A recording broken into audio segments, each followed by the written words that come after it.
across the sea of character sheets, deep in the forest of D20s lies the mountain of source books.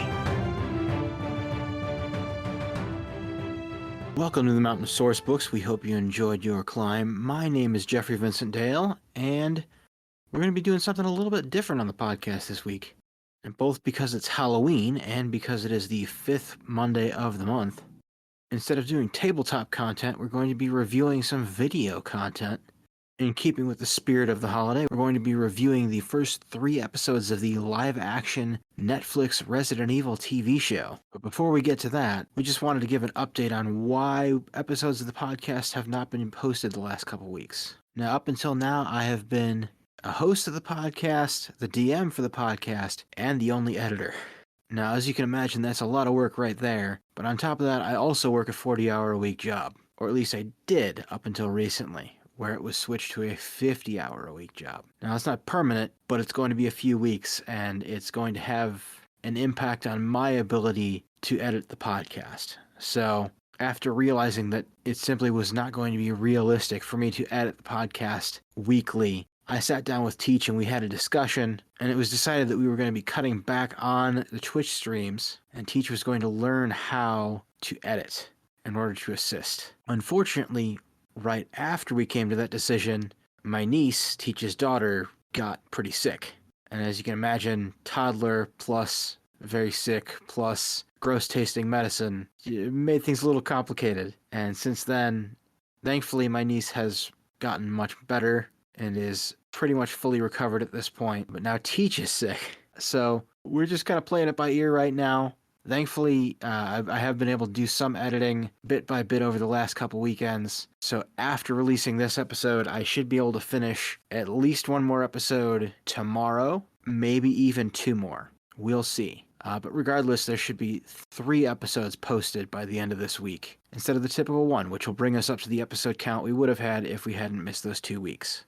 Also, for the sake of making things a little bit easier, starting in November, which will be next week, we're going to be changing our upload date from Monday to Tuesday. Just because I work night shift, and that will give me a couple more hours to work on things before I go to bed on Monday mornings. But with all that said, time to get to our review.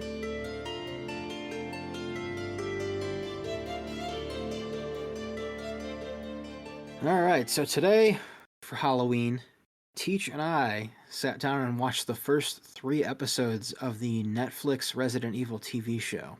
Yes, if you have not heard of this TV show, anyone that is a fan of Resident Evil very much knows of the existence of this TV show and hates it.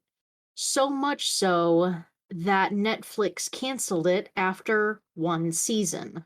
Yeah. And I So can we- totally see why. So we thought it would be fun to do a review. But yeah, so we started with the live-action Netflix Resident Evil series. I should specify that there are 2 Netflix Resident Evil series. The other one is CG, and it's not regarded as good, but it's not regarded as bad either. We watched the bad one. Yeah. Yeah, so I guess we'll start with the flashback portion of the show. The one with Wesker and his 2 daughters starting their new life in South Africa. I just gotta say, the protagonist starts off very unlikable. A little bit. Constantly picking fights, telling other people to pick fights. Yeah, okay, so let's kind of set the scene. This show takes place after which game again? Resident Evil 5. Resident Evil 5. Okay, so this takes place after Resident Evil 5. So the deal is that somehow Umbrella has rebranded itself after all of the horribleness that occurred prior to convince people that they're going to make more drugs. Yeah, and it'll be okay. Well, not only that, but in Resident Evil 4, the opening narration famously says that Umbrella's dead. So, did they start back over? Is it the same company, or are they just ignoring that?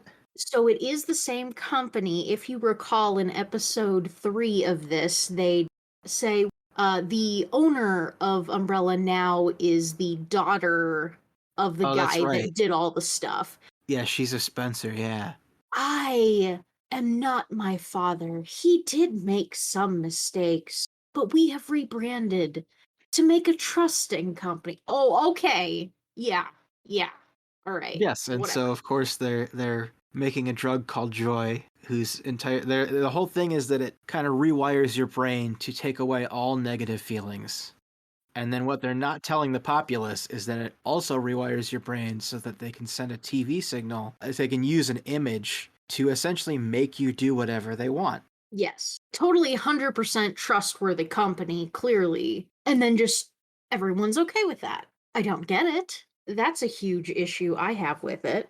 But But yeah, so yeah, going back to I did like how they had Wesker being a scientist because the games talk about him being one, but never actually show him being one. So that was a nice touch. Still not sure how he's alive. I always kind of found that weird that they talked about it but never really showed it. Yeah, like they said that he created a few of the creatures. I think the tyrant he created especially. It was very much talked about but never shown, and then the TV show is showing it. Yeah. So Wesker's alive. Even though he got hit with a rocket launcher over, I think he fell into lava after he got hit by the rocket launcher. So he's very much dead. So I I maybe mean, they explain it later in the season. We did only watch the first 3 episodes. and they did hint at some things that could imply that he was only sort of Wesker.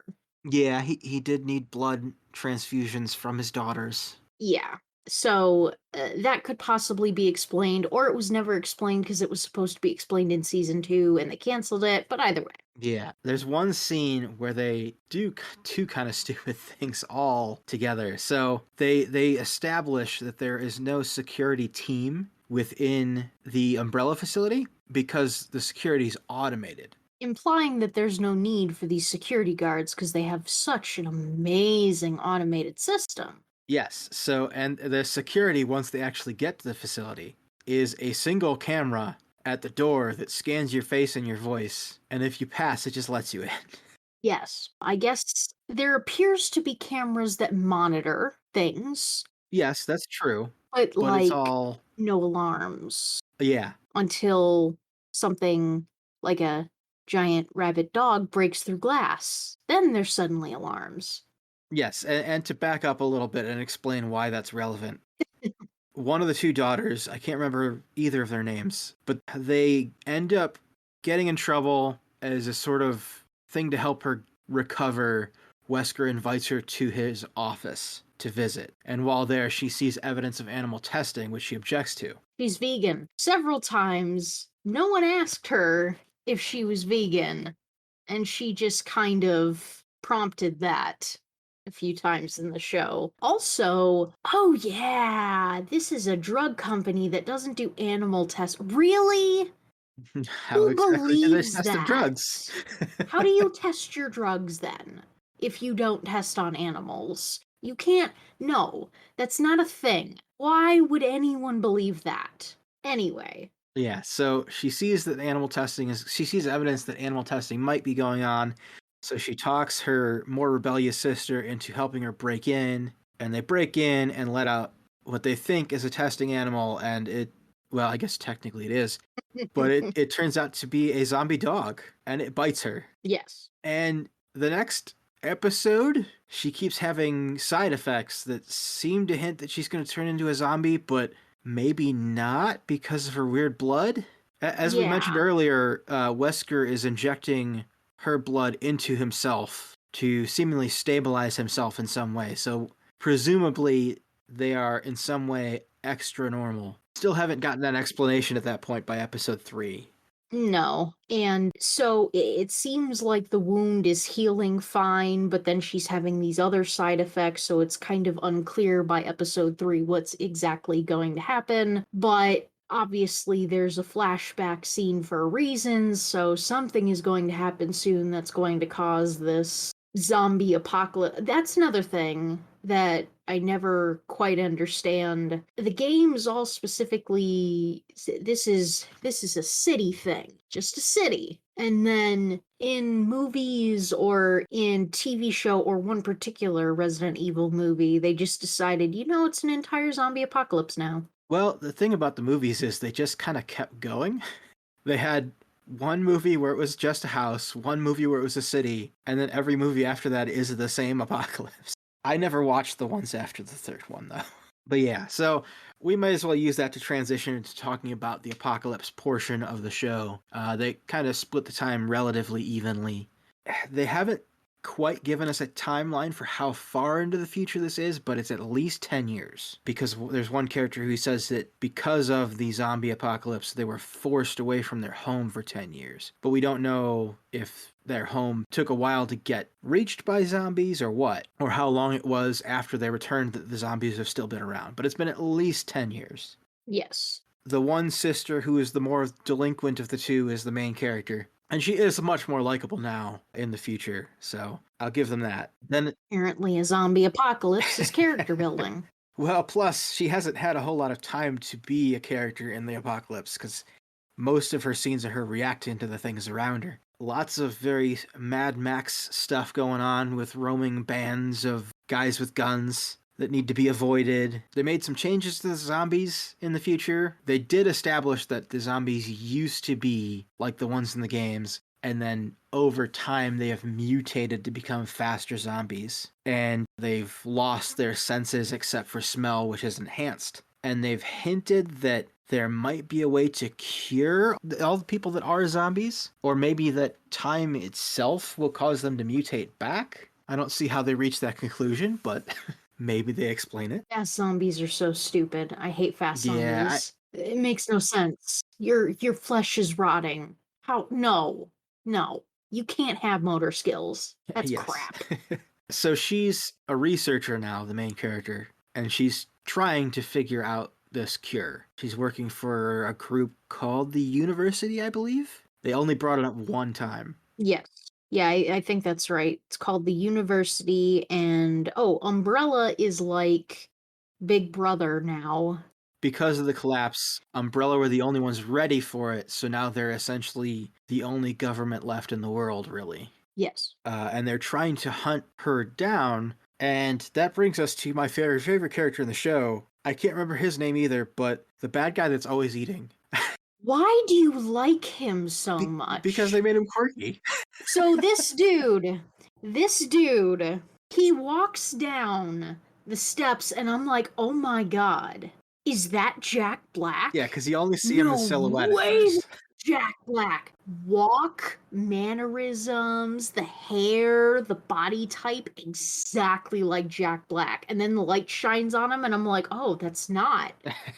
Oh my god. So to me, that guy that looks like Jack Black, that is, I don't know his name. I will never know his name. He will always be the guy that looked like Jack Black. Anyway, that's your favorite character, But of yeah, course.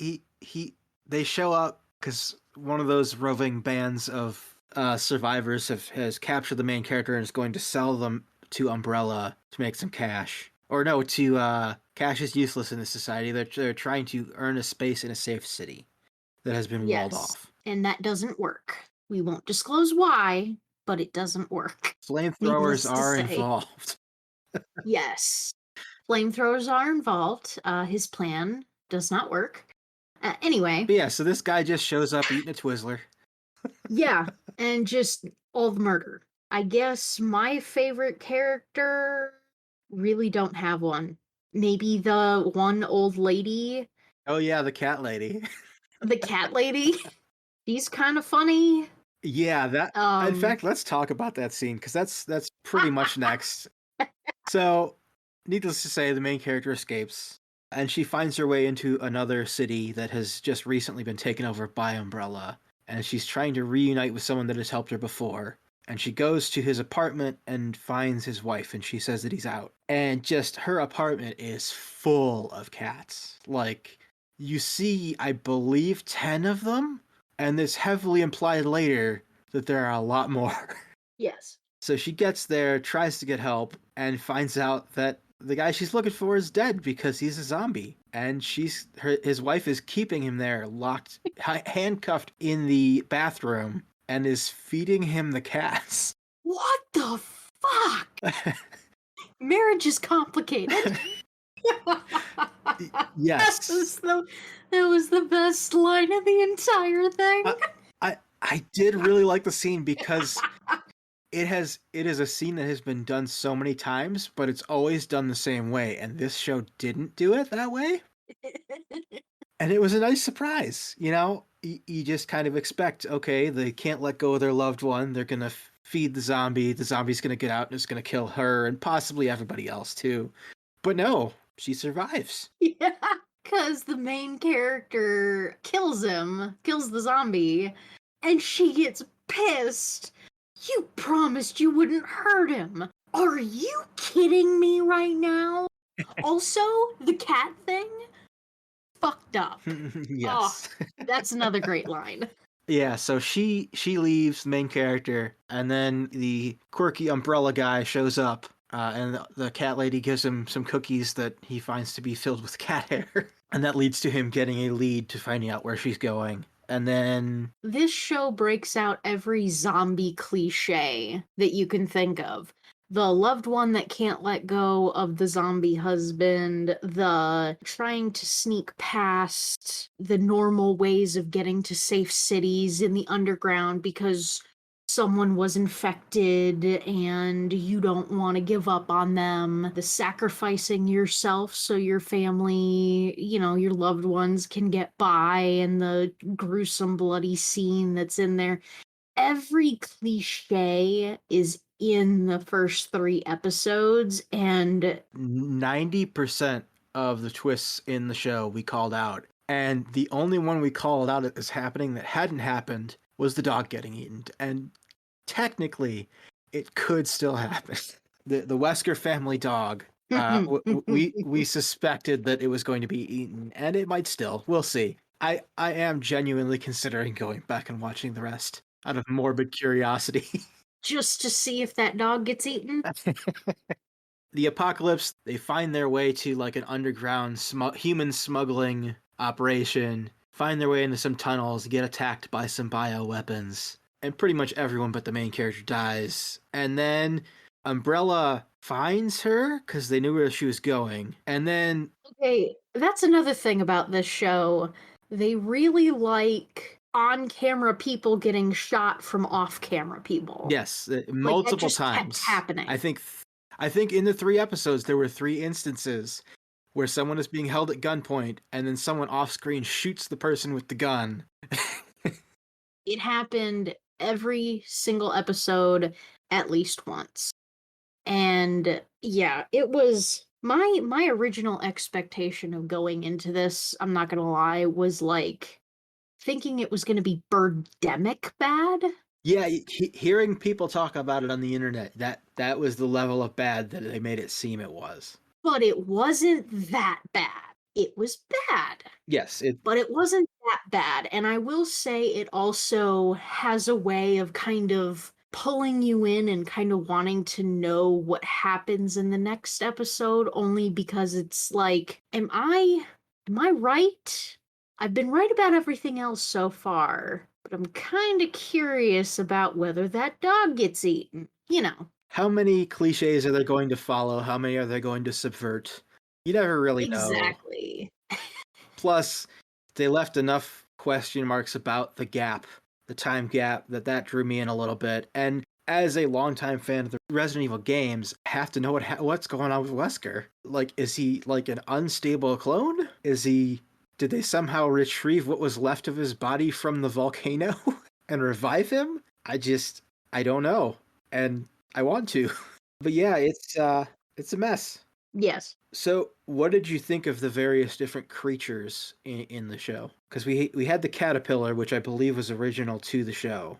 I think we had a total of 4 creatures that showed up. Yeah, the caterpillar, the lickers, the Cerberus dogs, and the standard zombies. Yeah, and the spider. Oh yeah, that's right. I forgot about the spider. So there are 5 creatures. I do not remember the spider at all from the games. I remember the liquors. I remember being scared out of my mind when you were playing that game, because when you first started playing that game, I'm pretty sure I was a little bit younger. And I remember watching you play it, and I'm just like, that is not a game you play at night. Oh my gosh, that was such a bad idea to watch you play that. Anyway, Yeah, I think that was like I remember those. 2005 that I first started Yeah, playing Resident Evil. Yeah, that's forever ago. yes, it was. But yeah, so the caterpillar, I believe, was original to the show. I liked it. I found it a little hard to believe that the main character would survive that encounter with the way it was throwing her around, but Yeah, I just thought it was weird. yeah, It they don't do a was, good job of explaining where it came from. But then again, now that I'm thinking about it, the games don't either.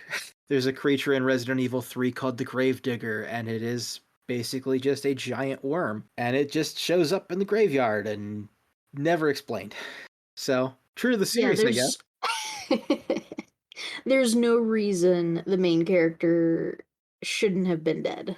Like, even if she has superpowers or whatever, super blood or whatever you want to call it, no, there is the final blow that this thing takes to her. Her head should have popped off. Yeah. That was also the way they choreographed the fight scenes. It was making me nauseous how much that camera was jiggling Yes, a and lot of shaky shaking. cam.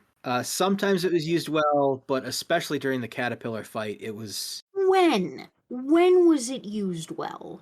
I felt it was used very well during the liquor sequence. That's about the only time, but. No, it wasn't even used well then. The best shots in the sequence were just the tongues coming in off camera and the camera just panning in on people. Yes, I really liked how they handled the liquors. It's the first time any of the action adaptations have given them the knife tongues. Previous movies, they had the tongues, but they were just using them as like almost like prehensile tails. But in this, they're sharp and they use them to stab people and then drag them off. Mhm. Very, very good adaptation of the liquors. We already talked about the zombies. We don't like fast zombies, and I don't buy their explanation that they're mutating and that's why they're faster. The Cerberus dog, we only saw one of those. I mean, it was handled well, but it was like really bad CG. They made the scene kind of dark, so that helped the Mm-hmm. bad CG not be as bad, but it was pretty bad. The explanation of how they imply that when the dog was a testing animal, they did the mind control thing with it, and they implied that is why it turned into this monster. Yeah, it was a So side effect of an earlier version of the Joy drug.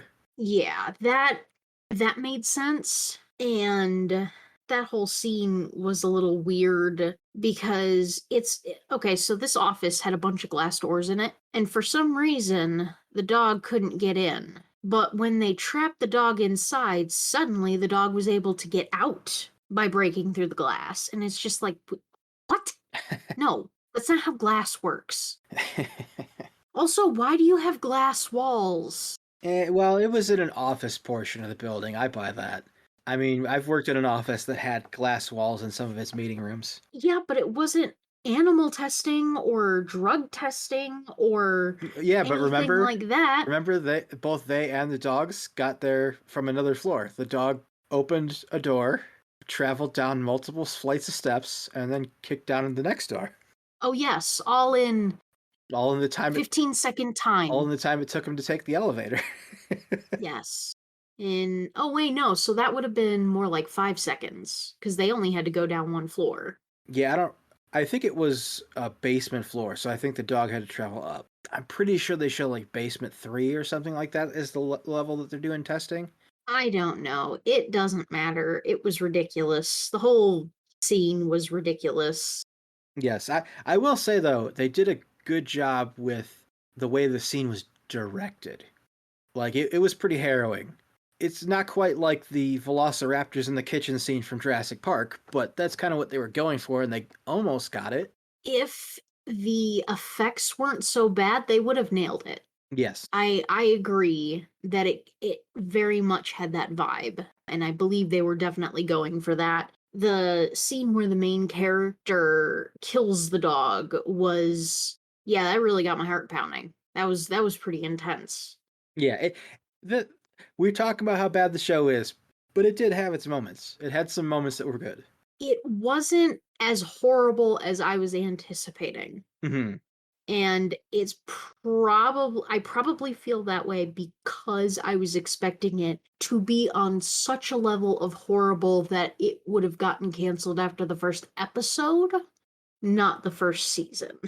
Plus, it probably also helped that we were watching together and discussing it as it was going. That's true. That just makes it more fun. And one last thing to say about the apocalypse section, that sequence where they are escaping in the underground tunnels is probably the only part of the first 3 episodes that actually felt like Resident Evil. Yes. Because they're down It, there with nothing but their flashlights and their guns, which one guy hilariously had a triple-barreled shotgun. And they're first of all they're dealing with lickers, which they are hunting by sound in this one, which I don't believe they did in the movies.